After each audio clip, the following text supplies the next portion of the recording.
आज हम इस ट्यूटोरियल में कंट्रोल स्टेटमेंट्स इन जावा के बारे में समझेंगे।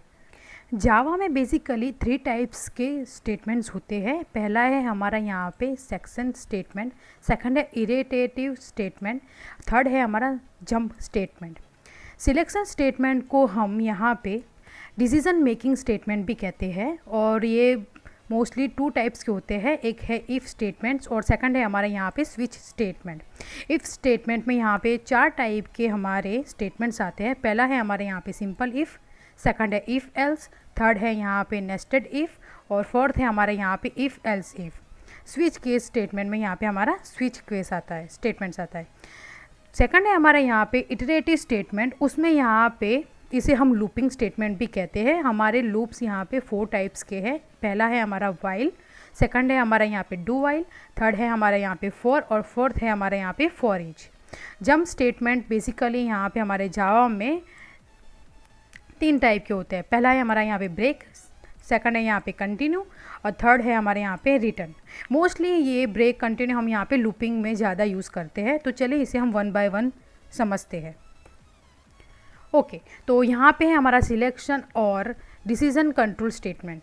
तो पहला है हमारा यहाँ पे सिंपल इफ़ और इसका यहाँ पे मैंने एक फ्लो चार्ट आपको दिया है, यानी कि हमारी जो कंडीशन होगी, ये जो कंडीशन है वो हमारे इफ़ स्टेटमेंट में जाएगी। अगर हमारी ये जो कंडीशन ट्रू होती है तो हमारा इफ़ का जो ब्लॉक है उसमें हमने जो स्टेटमेंट लिखा होगा वो यहाँ पे एग्जीक्यूट होगा।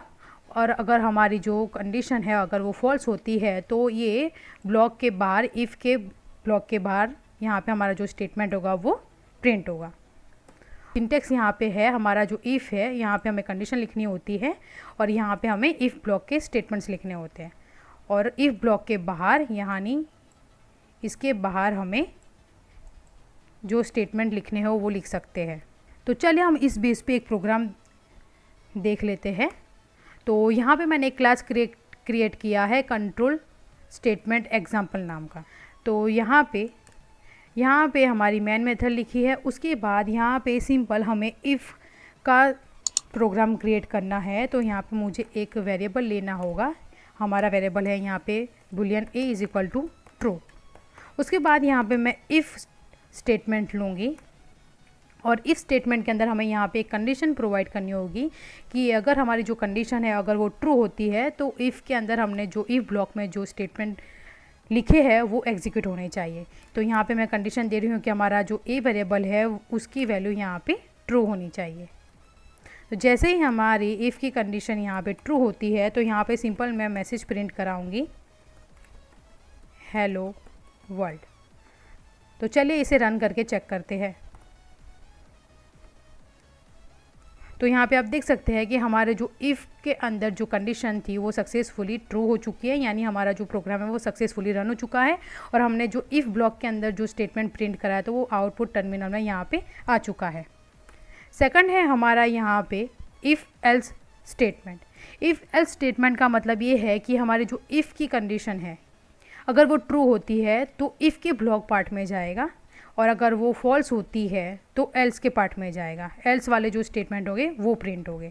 और इसका सिंटेक्स है ये कि इफ़ और उसकी कंडीशन, और जैसे ही अगर कंडीशन यहाँ पे ट्रू होती है तो इफ़ का ब्लॉक यहाँ पे जो भी है आपने जो स्टेटमेंट्स लिखे हुए हैं वो यहाँ पे एग्जीक्यूट हो गए। अदरवाइज़ आपकी जो कंडीशन फॉल्स होती है तो वो एल्स पार्ट में जाएंगे। जैसे कि यहाँ पे हमने दिया है a is equal to true. अब मान लीजिए यहाँ पे मैं ए की वैल्यू यहाँ पे फॉल्स कर देती हूँ और उसके बाद यहाँ पे मैं सिंपल एल्स पार्ट में यहाँ पे लिखूँगी condition is false.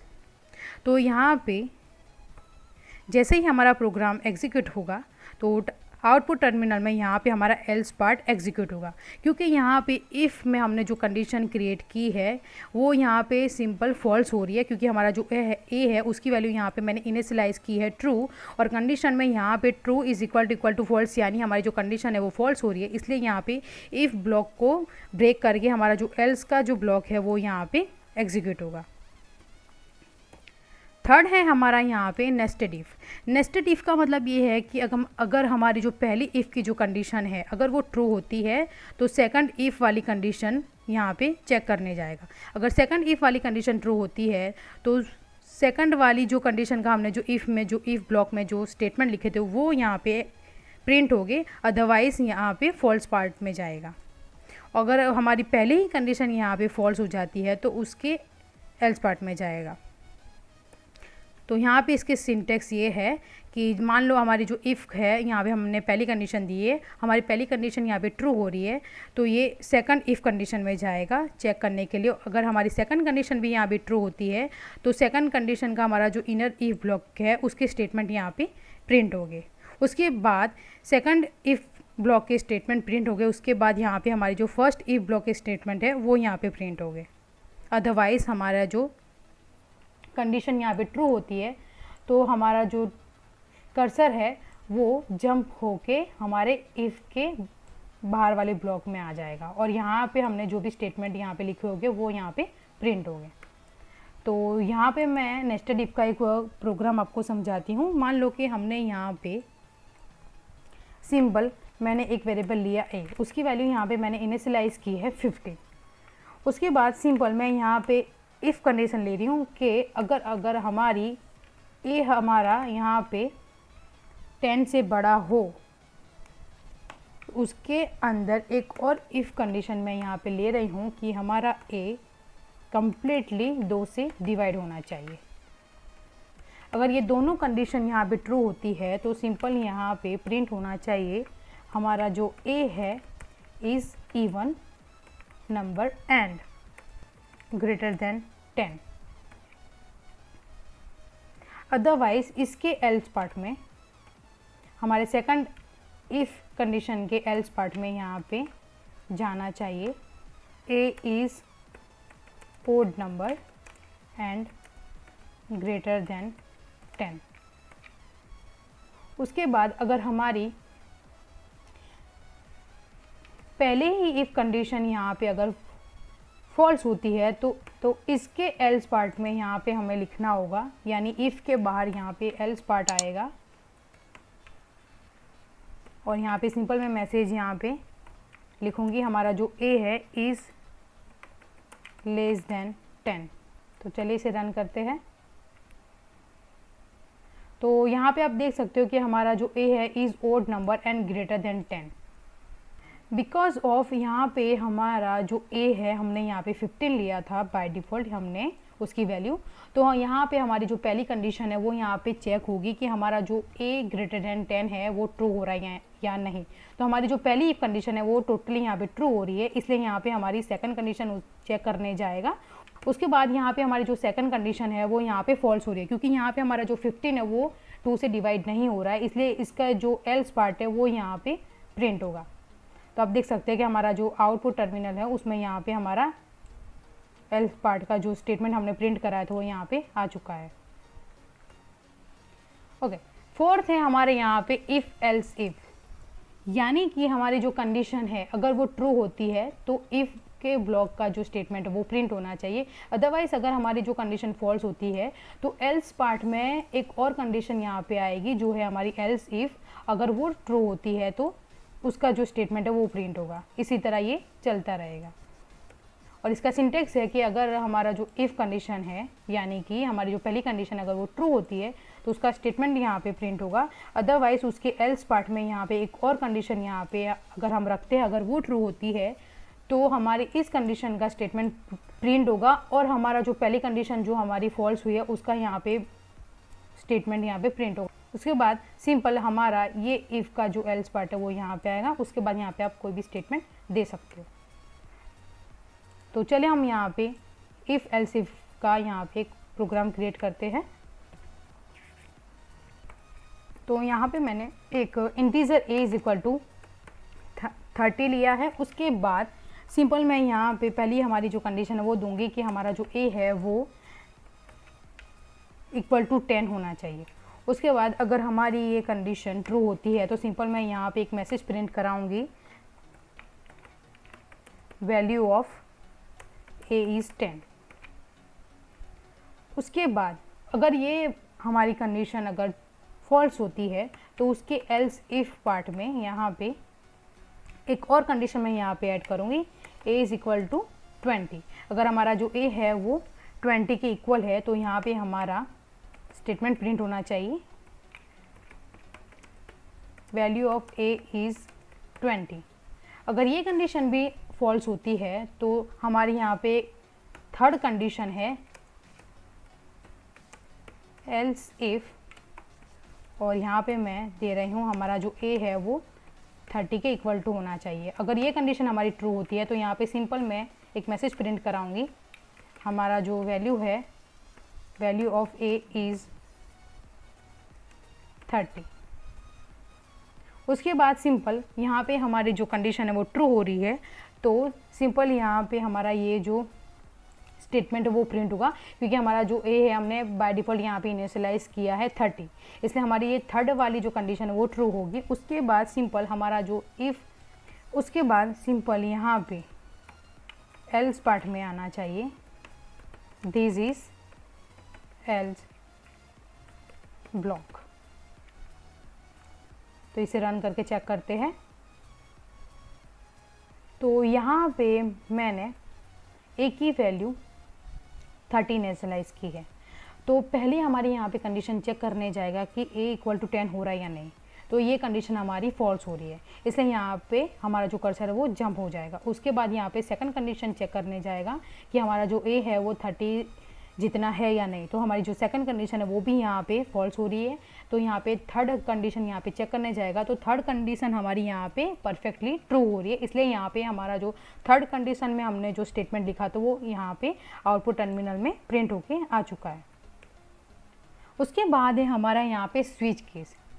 Switch case का मतलब ये है कि आपके पास अगर कोई चॉइस है उसमें से आपको कुछ पसंद करना है तो आप स्विच केस का यूज़ कर सकते हो। जैसे कि मान लो हमारे यहाँ पे कोई एक्सप्रेशन है और उसके यहाँ पे एक केस दिए हुए हैं, अगर केस 1 हमारा यहाँ पे ट्रू होता है तो वो कोड का ब्लॉक यहाँ पे एग्जीक्यूट होना चाहिए। उसी तरह अगर फॉल्स होता है तो केस 2 में जाना चाहिए और फिर केस 3 में। इसी तरह ये हमारा जो स्विच केस है वो चलता रहेगा। और इसका सिंटेक्स ये है कि मान लो यहाँ पे हमने स्विच केस दिया है, यहाँ पे कोई हमने एक्सप्रेशन डाली है उसकी जो वैल्यू है वो, तो यहाँ पे हमने यहाँ पे केस लिए हुए है, तो यहाँ पे हमने जो वैल्यू डाली है उसकी यहाँ पे वैल्यू आएगी। तो चलिए इसे और डिटेल में समझने के लिए हम प्रोग्राम क्रिएट करते हैं। तो यहाँ पे मैं स्विच केस का एक प्रोग्राम क्रिएट कर रही हूँ। तो यहाँ पे मैंने इंटीजर डे नाम का वेरिएबल लिया है और इसे मैं इनिशियलाइज कर रही हूँ 5, यानी कि हमारे जो डे होते हैं वो 7 होते हैं, लेकिन हमारा यहाँ पे डे हमने यहाँ पे 5 लिया है, तो जो हमारा डे 5 होगा वो यहाँ पे प्रिंट होगा। यानी कि पहले पे हमारा मंडे है, सेकंड पे ट्यूसडे है, थर्ड पे वेडनेसडे है, इसी तरह यानी 5 पे हमारा फ्राइडे आ रहा है, तो हमारा यहाँ पे टर्मिनल में फ्राइडे प्रिंट होना चाहिए। इस तरह से मैं यहाँ पे स्विच केस का यूज़ करूँगी। तो यहाँ पे सिंपल मैंने integer day is equal to 5 लिया है। उसके बाद मुझे यहाँ पे एक स्ट्रिंग डेटा टाइप की ज़रूरत होगी, क्योंकि यहाँ पे हमें डे प्रिंट कराने हैं, इसलिए यहाँ पे मैं इसका वेरिएबल ले रही हूँ डे स्ट्रिंग, और मैं इसे इनिशियलाइज नहीं करूँगी क्योंकि मुझे यहाँ पे इसे केस में वैल्यू देनी होगी। तो first of all switch case के लिए हमें पहले स्विच कीवर्ड का यूज़ करना होगा। तो यहाँ पे स्विच मैंने लिया है। उसके बाद यहाँ पे हमारा जो डे है, यानी हमारा जो एक्सप्रेशन की जो वैल्यू है वो यहाँ पे हमें डालनी होगी। तो यहाँ पे मैं डे डालती हूँ, यानी कि हमारा जो स्विच में डे है हमारा, तो डे बाय डिफ़ॉल्ट हमने इनिशियलाइज किया है 5। तो जैसे ही हमारा केस 5 आएगा और केस 5 में हमने जो वैल्यू प्रिंट कराई होगी वो आउटपुट टर्मिनल में हमें शो करेगा। तो यहाँ पे मैं केस 1 ले रही हूँ। हमारा केस 1 में आएगा day string is equal to Monday, यानी हमारा केस 1 में है मंडे। उसके बाद हमारा केस 2, तो यहाँ पे हमारा स्विच केस का प्रोग्राम क्रिएट हो चुका है। तो यहाँ पे मैंने डे की जो वैल्यू है यहाँ पे 5 इनिशियलाइज की है।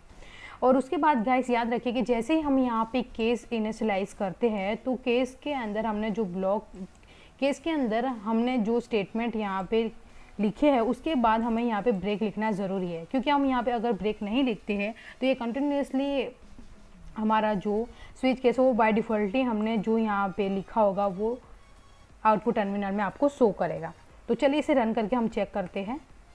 तो यहाँ पे आप देख सकते हैं कि हमारा जो 5 नंबर का जो केस था उसके ब्लॉक में मैंने यहाँ पे हमारा जो डे स्ट्रिंग की जो वैल्यू है वो मैंने यहाँ पे सेट की थी फ्राइडे, इसलिए यहाँ पे हमारा जो आउटपुट टर्मिनल है उसमें यहाँ पे फ्राइडे शो कर रहा है। उसके बाद हमारा नेक्स्ट आता है रिपीटेशन और लूप कंट्रोल स्टेटमेंट।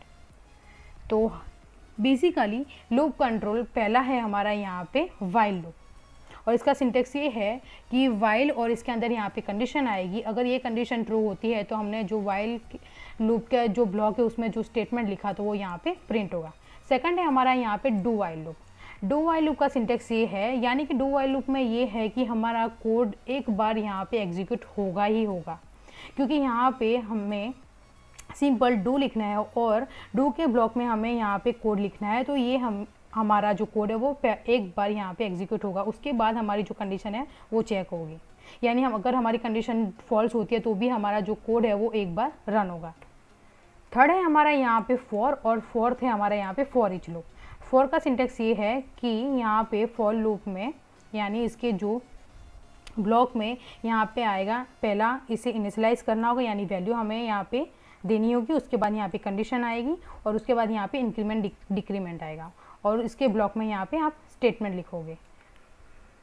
उसके बाद हमारा जो फॉर ईच है, फॉर ईच एक एरे की तरह वर्क करता है, यानी कि हमारा जो वेरिएबल है उसकी टाइप और हमारा जो एरे है, यानी कि मान लो अगर मैंने यहाँ पे एरे की साइज़ दी है 5, तो ये फॉर ईच जो लूप है अगर हम इसे यूज़ करते हैं और इसमें यहाँ पे हमारा जो वेरिएबल है उसकी मदद से हम हमारी जो एरे की जो वैल्यू है वो 1 बाय 1 यहाँ पे हम गेट कर सकते हैं वेरिएबल की मदद से। तो चलिए इसे हम प्रोग्राम के थ्रू समझते हैं। तो यहाँ पे फर्स्ट ऑफ ऑल पहले मैं वाइल लूप का एक प्रोग्राम क्रिएट करूँगी। ओके, तो यहाँ पे वाइल लूप के लिए पहले हमें वैल्यू इनिशियलाइज करनी होगी, तो यहाँ पे मैं integer i is equal to 5 ले रही हूँ।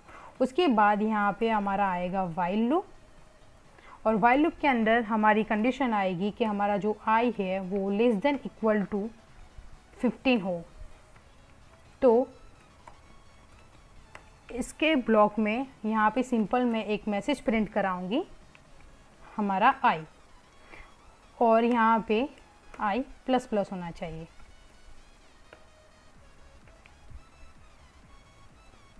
तो चलिए इसे रन करते हैं। तो यहाँ पे आप देख सकते हैं गाइस कि हमने जो वैल्यू यहाँ पे 5 इनिशियलाइज की थी और हमारा जो लूप है यानी कि हमारी जो कंडीशन है i less than equal to 15, जहाँ तक हमारा जो i है वो 15 होता है तो हमारी ये कंडीशन ट्रू होती है, और हमारा जो वाइल लूप में हमने जो स्टेटमेंट लिखे थे वो यहाँ पे एग्जीक्यूट हुआ है, यानी कि हमने यहाँ पे i को प्रिंट कराया था तो हमारा जो i है वो 5 से लेके यहाँ पे 15 तक प्रिंट हो चुका है। इसी तरह आप डू वाइल लूप में सिंपल आपको कुछ नहीं करना है, सिर्फ यहाँ पे आपने इनिशियलाइज किया i इज इक्वल टू 5 और यहाँ पे आपको लेना है डू, और उसके बाद यहाँ पे जैसे ही आप यहाँ वाइल लूप में आप स्टेटमेंट प्रिंट कराते थे उसकी जगह पे आपको डू के ब्लॉक में इसे प्रिंट कराना है, और सिंपल यहाँ पे उसके बाद हमारा डू ब्लॉक के बाहर हमारा वाइल कंडीशन आएगा, यानी कि अगर हमारा जो कंडीशन है अगर ये फॉल्स भी होता है तो एक बार हमारा जो डू के ब्लॉक में हमने जो स्टेटमेंट लिखा है वो एक बार प्रिंट होगा। तो चलिए इसे हम चेक करते हैं। तो मैं यहाँ पे 15 हमारा कुछ ज़्यादा हो रहा है इसलिए मैं यहाँ पे सिंपल इसे 10 ले रही हूँ। तो यहाँ पे आप देख सकते हैं कि 5 से लेके 10 तक यहाँ पे हमारी वैल्यू प्रिंट हो चुकी है। अगर मान लीजिए अगर हमारी जो कंडीशन है वो फॉल्स हो रही है, यानी कि मैं इसे ग्रेटर देन इक्वल टू कर देती हूँ, तो ये इम्पॉसिबल है क्योंकि यहाँ पे हमारा 5 10 से बड़ा हो नहीं सकता, इसलिए यहाँ पे ये जो कंडीशन है वो फॉल्स होगी। लेकिन उसके बावजूद हमारा जो डू ब्लॉक में हमने जो स्टेटमेंट प्रिंट किया है वो एक बार एग्जीक्यूट होगा, यानी कि हमारी जो आई की वैल्यू वो यहाँ पे 5 प्रिंट होगी।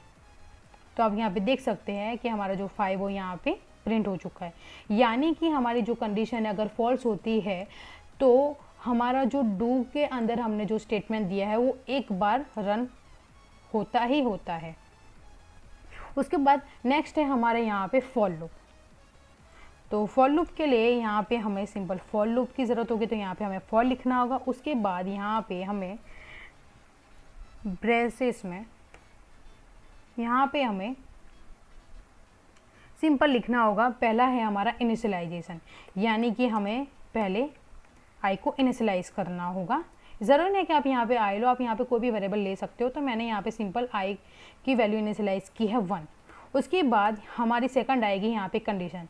तो मैं यहाँ पे कंडीशन दे रही हूँ कि हमारा जो आई है वो लेस देन इक्वल टू यहाँ पे 5 होना चाहिए। और उसके बाद यहाँ पे आप इंक्रीमेंट भी दे सकते हो या डिक्रीमेंट दे सकते हो। तो मैं यहाँ पे 1 से 5 को प्रिंट कराना चाहती हूँ, इसलिए मुझे यहाँ पे इंक्रीमेंट की ज़रूरत होगी, इसलिए मैं यहाँ पे आई प्लस प्लस ले रही हूँ। उसके बाद मैं यहाँ पे सिंपल फॉर लूप का हमारा जो ब्लॉक है उसके अंदर मैं सिंपल मैसेज प्रिंट कराऊंगी आई को। तो यहाँ पे हमारा जो फॉर लूप है वो क्रिएट हो चुका है। तो चलिए इसे हम रन करके चेक करते हैं। तो हमारा यहाँ पे आउटपुट टर्मिनल में शो हो रहा है 1 to 5 की वैल्यू। उसके बाद नेक्स्ट हमारा आता है for each loop. For each loop के लिए यहाँ पे सिंपल पहले मुझे एक एरे की ज़रूरत होगी। तो मैं यहाँ पे एक एरे क्रिएट कर रही हूँ और इसकी मैं यहाँ पे वैल्यू सिंपल दे रही हूँ 1 3 4 7। यहाँ पे मैं कुछ भी वैल्यू सेट कर रही हूँ। तो यहाँ पे मैंने एरे की साइज़ दी है 5।